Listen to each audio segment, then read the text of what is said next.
Everybody, this is the other constructed response that was released in 2018. That was not a direct repeat from 2017, and I believe this is from Module 2. So here we go again. I'm assuming you already gave this an honest try, and you're either just looking for to verify the final answers you got, or you're stuck or something. But definitely should always try these first before watching. Javier has a website on which he posts photos and videos. The day he started the website, he posted 12 photos and no videos. So that would be here. On day 0, he posted like immediately, right? At the start there was 12 photos and 0 videos. Okay, so like no days had passed. He immediately began with 12. See, this says days since starting website. I guess I misspoke on accident there when I said like day number 0. Of course that doesn't really make a lot of sense to say like day 0. But this says the number of days that have passed since starting the website, and when he started the website there was already 12 photos and 0 videos, no videos, as it says here. For each day after he started the website, he posts 4 new photos and 1 new video. So that's why this jumps to 16 and this jumps to 1. And then just complete the table, right? So over here, just making sure that we don't skip any days. You got to watch out for little tricks like that, where it would go like 0, 1, 2, 7, and kind of like skip ahead, you know what I mean? But this does just go 0, 1, 2, 3. No trickiness going on. So this would just kind of become 20, and then 24 as we add 4, okay? And then over here, as we just keep adding 1 video per day, it would go like 1, 2, 3. In part B, they want you to write the rate of change. Now, going into taking the keystones, it's kind of a must know. When they say rate of change or rate, what they're really saying is slope. They're pretty much always going to be referring to slope, basically.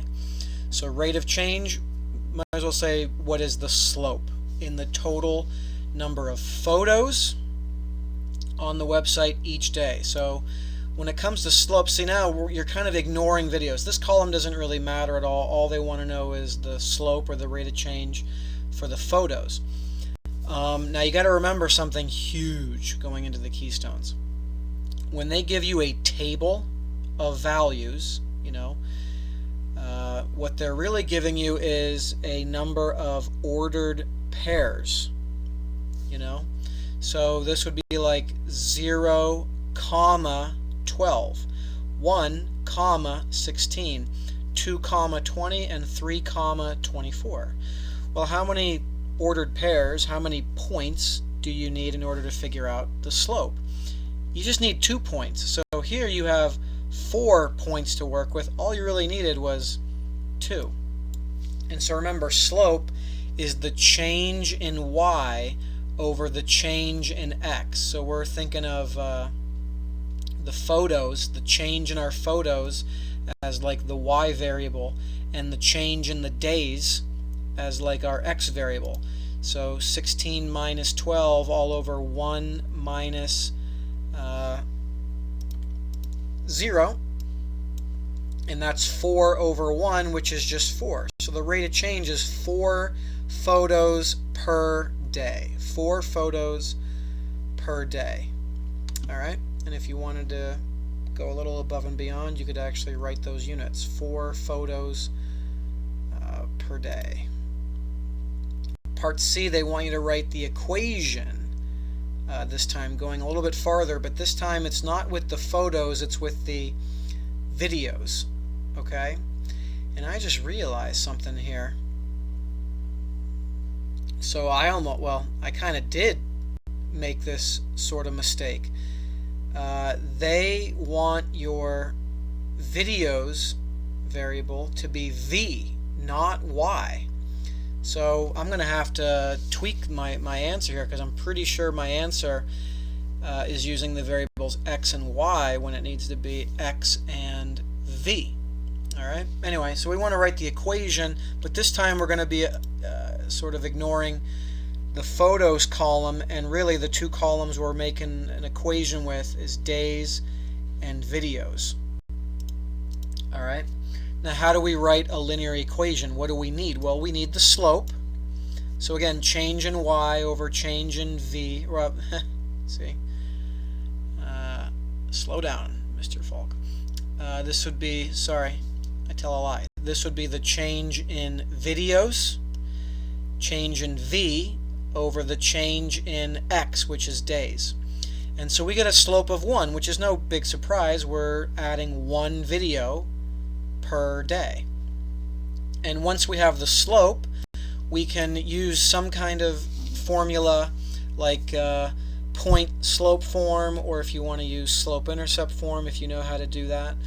But the bottom line is that it's going to be v. Now actually here, double checking the official key. Oh, that does say v. Looked like y to me earlier, but v equals x. Alright? So after distributing the 1, or x minus 0 is just x, I mean, you just end up with, from here, v equals x. Okay? I just wanted to double check that they really did want this to say v equals x and not y equals x. Last part, part D. They want you to draw a line on the coordinate grid to show the relationship between the combined number of photos and videos, y, okay, on the website, and the number of days, x. So number of days, number of photos and videos combined. Alright, so long story short, one of your points would be like at, after 0 days, you would have 12 total photos and videos, because 12 plus 0 is 12. And then after 1 day, you would have 17 total things, because of the 16 plus the 1. After 2 days, you would have 22 total things. And then after 3 days, you would have 24 plus 3, which is 27. So all these royal blue points, those are the points that are going to help you draw the proper line. So this is, just to be extra thorough here, this would be 0, 12. This would be 1, 17. Not the nicest, with all these skipping by 4, but I mean, it's easy enough to estimate as best you can where 17 is, because it would go like 17, 18, 19, and then the 20. So again, like, it's not the best scale for plotting points exactly, but I mean, not that tough. There's 1, 17. And this would be 2, 22. And this would be 3, 27. And then you just connect them with your line.